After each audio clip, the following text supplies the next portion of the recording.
जय माता दी।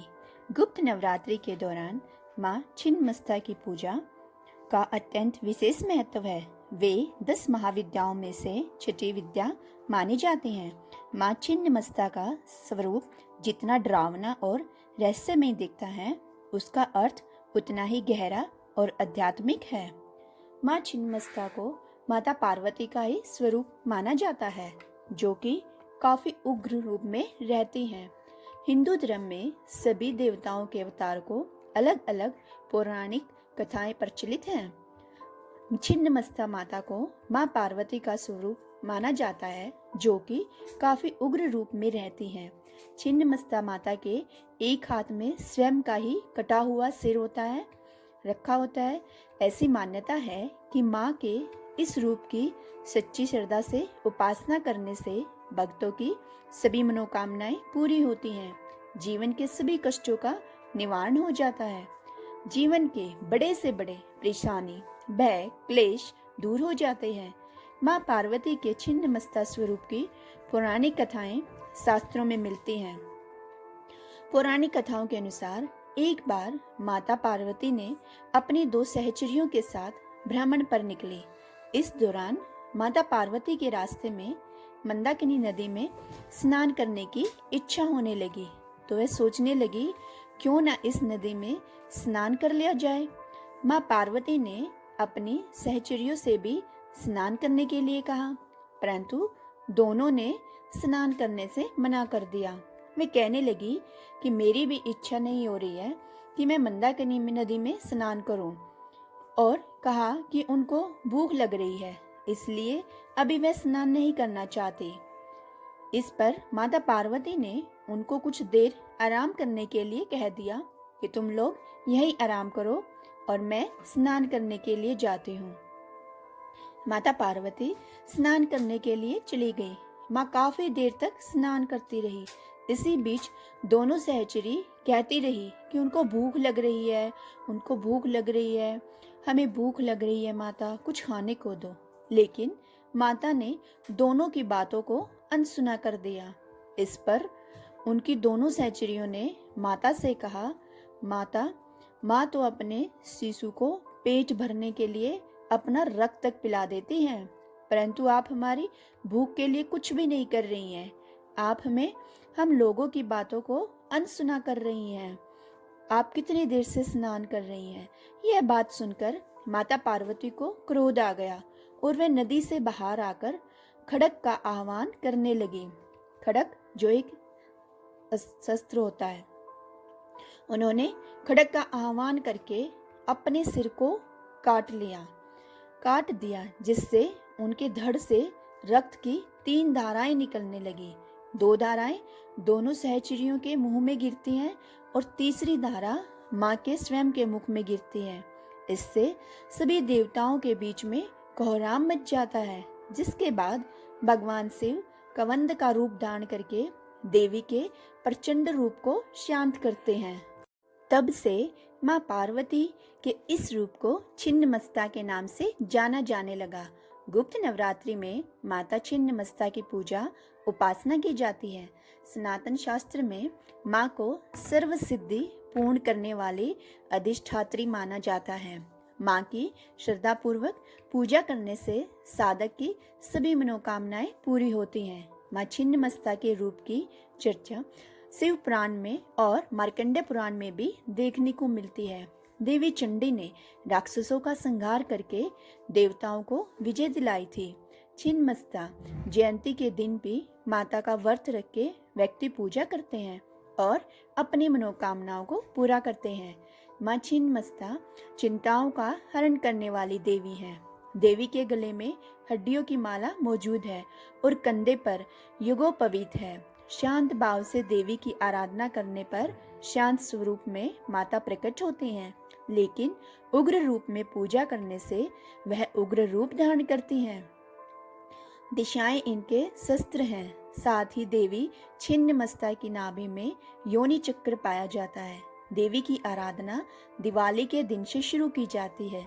छिन्नमस्ता का वज्र बेरोचनी नाम जैन, बौद्ध और साकतों के एक समान रूप से प्रचलित है। देवी की दो सखियां रज और तम गुणों की परिचायक है। देवी स्वयं कोमल पुष्प पर विराजमान रहती हैं, जो विश्व प्रपंच का द्योतक है। माना जाता है कि माता छिन्नमस्ता ने जब अपनी सखियों की प्यास बुझाई, तभी से वह छिन्नमस्ता के नाम से मशहूर हुई थी। माँ छिन्नमस्ता कामदेव और रति के ऊपर खड़ी हैं, जो काम वासना पर विजय का प्रतीक है। यह स्वरूप डराने के लिए नहीं, बल्कि जीवन के गहरे सत्य को समझाने के लिए है। त्याग और बलिदान के लिए अपने ही शीश काटना पूर्ण आत्म त्याग का प्रतीक है। यह दर्शाता है कि ज्ञान प्राप्ति के लिए अहंकार सिर का त्याग आवश्यक होता है। माँ स्वयं ही जन्म देने वाली है और स्वयं ही लेने वाली है। यह सर्जन और विनाश के संतुलन को दिखाता है। गर्दन से निकलने वाली 3 धाराएं इड़ा, पिंगला और सुषुम्ना नाड़ियों का प्रतीक मानी जाती हैं। गुप्त नवरात्रि में विशेष रूप से तांत्रिक साधनाओं और कठिन मनोकामनाओं की पूर्ति के लिए होती हैं। तो माँ छिन्नमस्ता की पूजा से हम शत्रुओं पर विजय प्राप्त होती है कर लेते हैं। मानसिक क्लेश और तनाव दूर होता है। साधक को वाक सिद्धि, जो कहे वो सच हो जाए, और तीव्र बुद्धि प्राप्त होती है। इसकी साधना अत्यंत उग्र मानी जाती है, इसलिए गृहस्थों को इनकी पूजा सामान्य रूप से बिना तांत्रिक विधि या किसी गुरु के दर्शन से ही करनी चाहिए। झारखंड में के रामगढ़ जिले में रजरप्पा नामक स्थान पर माँ छिन्नमस्ता का प्रसिद्ध मंदिर है। इसे शक्तिपीठ के नाम से भी जाना जाता है और यह गुप्त नवरात्रि में यहाँ पर भारी भीड़ उमड़ती है। साधना के दौरान आप इस मंत्र का जाप कर सकते हैं, जो विशेष फलदायी होता है। ओम श्रीम हरीम हरीम क्लीम ऐं वज्र विरोचिनीये हुम हुम फट स्वाहा। माँ छिन्नमस्ता को प्रचंड चंडिका भी कहा जाता है। वे अपने भक्तों के लिए जितनी दयालु हैं, अधर्मियों और पापियों के लिए वे उतनी ही प्रलयकारी भी हैं। आइए अब हम आपको सुनाते हैं कि महादेव और माता पार्वती हमें अपने जीवन में, हमारे जीवन में क्या संदेश देते हैं वो इन गुप्त नवरात्रियों के दौरान। सब जब देवियों की महिमा करते हैं तो बड़े प्यार से 2 शब्द यूज करते हैं।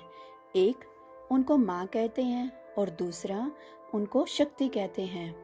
माँ और पावर, ये 2 अलग अलग शब्द, इन दोनों का कोई कनेक्शन नहीं है। अष्टभुजाधारी दिव्य अर्थात आत्मा की शक्तियों से, जैसे सामना करने की शक्ति, सामान्य की शक्ति, साक्षी होने की शक्ति, निर्णय लेने की शक्ति और सहयोग देने की शक्ति, इतनी सारी शक्तियाँ। आज हमें कोई व्यक्ति कम कह रख, कोई शक्ति कम है तो कोई शक्ति थोड़ी ज़्यादा है, और किसी शक्ति का तो हम उपयोग ही नहीं कर रहे हैं। पर कोई शक्ति के लिए हमने मानना शुरू कर दिया कि मेरे पास ये शक्ति है ही नहीं, I am not just corporate, है ना। जब हम ऐसा कहते हैं तो वह शक्ति हमारे अंदर थोड़ी सी और कम होती जाती है और हमें लगता है जीवन चल रही है, इट्स ओके, नहीं एडजस्ट किया तो नहीं किया। लेकिन शक्ति माँ है। इसका मतलब क्या है कि जो शक्ति है हमें इसका पालना करती है। ये मैं अगर उस पावर को, उस शक्ति को हमने अपने अंदर से ख़त्म कर दिया तो जो हमारी आत्मा की जो पालना है वो शक्ति ख़त्म हो जाएगी। जो हमारी आत्मा को जो स्ट्रोंग बनाती है वो शक्ति हमारी ख़त्म हो जाएगी। इसलिए जब हम ये कह रहे हैं कि मेरे पास कोई शक्ति ही नहीं है, तो इसका मतलब हम अपने आप को याद दिला रहे हैं कि हमारी जो पालना की शक्ति है वो ख़त्म कर रहे हैं। अर्थात जैसे माँ बच्चे की पालना करती है, वैसे ही अगर ये शक्तियाँ हमारे अंदर से ख़त्म हो जाए तो हमारी आत्मा स्ट्रोंग नहीं बनाएंगे ना। और जैसे माँ एक बच्चे का पालन करती है, उसको पालती पोसती है, उसका ध्यान रखती है ना। वैसे ही जिस बच्चे की माँ नहीं होती तो उस बच्चे का पालना, वो प्यार, वो अनकंडीशनल लव वो नरिशमेंट उसे कुछ भी नहीं मिलता है फिर। तो शक्ति हमारी माँ है। शक्ति मतलब सिर्फ वो देवी की पूजा जो हम कर रहे वो नहीं, हमारे अंदर की हर शक्ति हमारी माँ है। तो अब कभी भी ये नहीं कहना कि हमारे पास वो माँ नहीं है। उस शक्ति को अपने अंदर समाहित करो, और इसको जितना आप उस शक्ति को यूज करोगे, जितना वो शक्ति हमारे अंदर समाहित होएगी, वो सिर्फ हमारी पालना नहीं करेगी, हमारी ओर से हम दूसरों को लिए अच्छी विशेष देते ना फिर, तो मतलब वो दूसरा का भी पालना करती है, क्योंकि वो माँ है और वो माँ तो सबकी पालना करती है। तो पिछली बार जब हमने देखा पावर टू विड्रॉ, डिटैच मतलब किसी भी सिचुएशन से पहले डिटैच होना, मतलब उससे अलग हो जाओ। उसकी जो शक्ति है, उसकी जो एनर्जी है, उसका प्रभाव हम पर नहीं पड़ेगा। और इससे क्या हो जाएगा कि लेट गो करना ईजी हो जाएगा, कि जाने दो। जो छोटी छोटी बातें होती हैं, पुरानी बातें, लोगों का व्यवहार, वो हमारे मन में नहीं रहता। फिर हम क्या करते हैं, लेट गो करते हैं। अपने आप से नाराजगी वो हम पकड़ के नहीं रखते, तो हम इन सबको लेट गो कर देते, जाने देते हैं, है ना। तो इसका मतलब फिर वो चीज़ें हमें सहन नहीं करनी पड़े। और आज हम गिनते हैं सहन करना पड़ता है, इसका भी सहन करना पड़ता है, उसका भी सहन करना पड़ता है। अब हमें सहन नहीं करना पड़ेगा अगर आप लेट गो करोगे, लोगों की एनर्जी से डिटैच होगे, उनसे अलगाव करोगे, है ना। तो अब इसमें 3 शक्तियाँ हमारे अंदर होती हैं समाहित। पावर टू लेट गो मतलब जाने दो, और विड्रॉ मतलब कि अब मुझे उसका किसी भी बात का असर नहीं होएगा, और पावर टू टॉलरेट मतलब सहन करने के। और अब चौथी शक्ति क्या है हमारे पास, पावर टू एक्सेप्ट, समाने की शक्ति। आज आत्मा जब कमज़ोर होती है तो इसकी इच्छाएं ख़त्म नहीं होती, जो एक्सेप्टेशन जो होती है वो ख़त्म नहीं होती है। यहाँ तक कि हम समझते हैं कि दूसरों से मतलब इच्छा रखना, उम्मीद रखना नॉर्मल है। जो हमारी इच्छाएं हैं उनकी लिस्ट बहुत लंबी हो जाती है, और जितनी हम उम्मीद करते हैं कि ये चीज़ मुझे उससे मिलेगी, उससे मिलेगी, तो हमारी जो आत्मा की शक्ति क्या होती है, वो डिप्लीट, कमज़ोर होने लगती है। इसलिए कहा जाता है कि सबसे पहले आप मेडिटेशन करो, सुबह अकेले में बैठकर भगवान जी में ध्यान लगाओ। जब हमारे आत्मा की पावर बढ़ती है तो जो हमारी इच्छाएं होती है वो घटने लग जाती हैं फिर, है ना। पावर टू एक्सेप्ट मतलब इसका सही अर्थ ये है कि कई बार हमें लगता है कि एक्सेप्ट मतलब ठीक है, ना किसी को कुछ बोलो, सबको स्वीकार करते जाओ, बात जैसी है वैसी उसको छोड़ दो, लोग जो कर रहे हैं उनको करने दो। ऐसे तो नहीं चलेगा ना, ना हमारा घर चलेगा, ना हमारा ऑफिस चलेगा, ना हमारे समाज और सृष्टि चलेगी। लेकिन पावर टू एक्सेप्ट मतलब उम्मीद करना, परिस्थिति अलग अलग होगी, लोगों के संस्कार अलग अलग होंगे, वो आपको दिखेंगे सामने, आप उनको सुन सकोगे, है ना, वो सब सामने दिखेगा। उसको हमें ठीक भी करना है, लेकिन जिसको हम ठीक नहीं कर सकते उसको ठीक करने के लिए एक ही चीज करनी है, अपने मन में चिंतन नहीं करना है। ठीक है, उस प्रॉब्लम को, जो किसी की भी परिस्थिति है, आप अपने दिमाग में मत लेके आओ उसे, है ना। अगर आप उसके बारे में सोचने लगे, क्यों हो गया, क्या हो गया, कैसे हो गया, ऐसे कैसे हो गया, और उस सामने वाले के बारे में आप परचिंतन सोचते गए, उसके बारे में आप नेगेटिव एनर्जी उसको दे रहे हो, है ना। जब हम उनके बारे में इस तरह से सोचते रहते हैं तो जो हमारी नेगेटिव वाइब्रेशंस होती हैं वो उस तक पहुंचती है। पहले वो हमारे दिमाग में बनती हैं, फिर जब हम सोच रहे होते हैं तो फिर वो दूसरे वाले के पास भी जाते हैं। तो फिर जो वो प्रॉब्लम होती है, जो बिहेवियर होता है, तो वो जितना छोटा था ना वो फिर उतना नहीं रहता, वो और ज़्यादा बड़ी बात बन जाती है ना। तो इसका जिम्मेदार कौन होता है, हम होते हैं, क्योंकि हमने उससे उम्मीद की थी ना, एक्सेप्ट किया था ना कि वो मेरी ये इच्छा पूरी कर देगा। लेकिन जब वो नहीं कर पाता है तो फिर इसमें किसकी गलती होती है बताइए। हम उस प्रॉब्लम के बारे में चिंतन नहीं करते हैं, और अगर हम स्टेबल रहते हैं और हम एक्सेप्ट करते, उम्मीद करते हैं, तो ये कैसे संभव है कि ये बात अभी ऐसी है और अगले ही पल हम ये सोचने लग जाते हैं कि अब क्या करना है। तो प्रॉब्लम के बारे में चिंता नहीं करनी है, समस्या के बारे में बिल्कुल भी नहीं सोचना है, क्यों हो गई, क्या हो गई, कैसे हो गई, लेकिन ये ज़रूर सोचना है कि अब क्या करना है। तो समस्या का चिंतन नहीं करना है, आप समाधान का चिंतन करो कि उसका सॉल्यूशन कैसे हो सकता है। क्योंकि वो बात को तो हमने एक्सेप्ट कर लिया, उसको स्वीकार लिया कि ये बात है, मतलब कि ये कैसे हुई, आप अपने विचार में करो कि हम इसका सॉल्यूशन कैसे कर सकते हैं। कुछ चीज़ों को हम बदल सकते हैं, कुछ बातों का सॉल्यूशन निकल आता है। कभी कभार जीवन में ऐसी बातें होती हैं जिसका समाधान नहीं होता है, वो बात है जैसे बड़ी बातें हो गई, घर में कोई शरीर हो गया, शरीर छोड़ता है, कोई मर जाता है ना। तो इस चीज़ का तो कोई सॉल्यूशन नहीं है, सबसे बड़ी बात होती है किसी के भी जीवन के लिए। लेकिन उस परिस्थिति में भी कैसा सोचना है। अगर हम उस परिस्थिति को भी एक गलत विचार की तरफ ले गए तो जो हमारी एनर्जी, जो पावर होती है, वो बहुत ज़्यादा कमज़ोर हो जाती है। सिर्फ अपने ही नहीं, हम अपने आसपास के लोगों की भी, और जो आत्मा हमें छोड़कर गई है उसको भी हम नेगेटिव एनर्जी भेजते हैं, है ना। पावर टू एक्सेप्ट मतलब समाने की शक्ति, बातों को संभालो, ना उसके बारे में चिंतन करना है, ना उसको इधर उधर फैलाना है, उसको स्वीकार करो आप और उस पर काम करो। जो बातों को संभाल लेगा, उसको स्वीकार कर लेगा, उसके अंदर संतुष्टता आ जाएगी।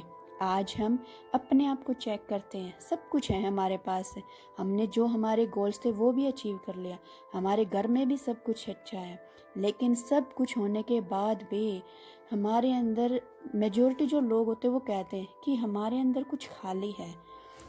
वो संतुष्टता कहाँ से आएगी?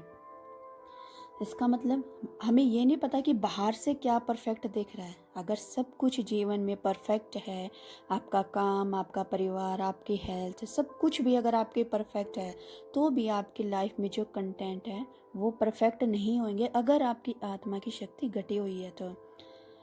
और बाहर कुछ भी अनपरफेक्ट नहीं है और आपकी आत्मा की शक्ति बढ़ी हुई है तो भी आप सब कुछ इजी लगेगा। इसलिए कहते हैं समाने की शक्ति का प्रतीक माँ संतोषी माँ, संतुष्टता की देवी। जहाँ समाने की शक्ति है वहाँ संतुष्टता, कंटेंटमेंट और साथ साथ चलती हैं, क्योंकि आप किसी भी बात पर प्रश्न नहीं उठाते हैं, आप उस बात से संतुष्ट हो जाते हैं। किसी भी व्यक्ति के व्यवहार पर प्रश्न नहीं उठाते, आप उनके साथ संतुष्ट हैं, आप अपने आप के साथ भी संतुष्ट रहोगे। कभी कभार ऐसा लगता है हमें कि हम उस लोग की सोच को बदल सकते हैं, है ना। संतुष्टता डज नॉट मीन कि हमें अब आगे नहीं बढ़ना उस बुराई को लेके, उस गलत बात को लेकर, लेकिन इस प्रेजेंट मोमेंट में हमारे साथ जो है, हमारे पास जो है, उस चीज़ में हम संतुष्ट हैं और अगले पल के लिए हम और मेहनत करेंगे। संतोषी माता के हाथ में चावल की कटोरी दिखाते हैं। इसका मतलब क्या है कि जो आत्मा संतुष्ट है, जो एक्सेप्ट करती है, स्वीकार करती है, वह अलग अलग चावल के दानों को भी जोड़कर सबको संभाल कर रखती है। अर्थात हर दाना अलग है लेकिन फिर भी इकट्ठे हैं, क्योंकि वो देवी, वो जो शक्ति है, वो उन सबको एक्सेप्ट करती है, स्वीकारती है। और वही चावल के दाने जिनको वो स्वीकार करती है, वो उसको नरिशमेंट भी देते हैं, क्योंकि वो खाना है ना, वो हमारा पोषण करता है। तो हमारे ही समाने की शक्ति हमें ही पोषण करती है, वो हमें सबको जोड़ के रखती है, और वही जो नरिशमेंट होती है वो हम दूसरों को भी देते हैं, है ना। तो अगले आप कुछ व्रत ऐसे भी रखो कि हम दूसरों की बुराई नहीं करेंगे, लोग अलग अलग व्यवहार करेंगे, हमें समाधान भी करना है, आगे भी बढ़ना है, चीज़ों को ठीक भी करना है, लेकिन सब कुछ करने के लिए अपने मन को साइलेंट रखना है, विच मीन्स एक्सेप्ट, स्वीकारना है कि हम दूसरों की चीज़ें नहीं बदल सकते, और जिनको हम बदल सकते हैं उनको हम ज़रूर बदलेंगे, ताकि हम भी खुश रहें और दूसरे भी खुश रहें। आज के लिए इतना है बस। जय माता दी।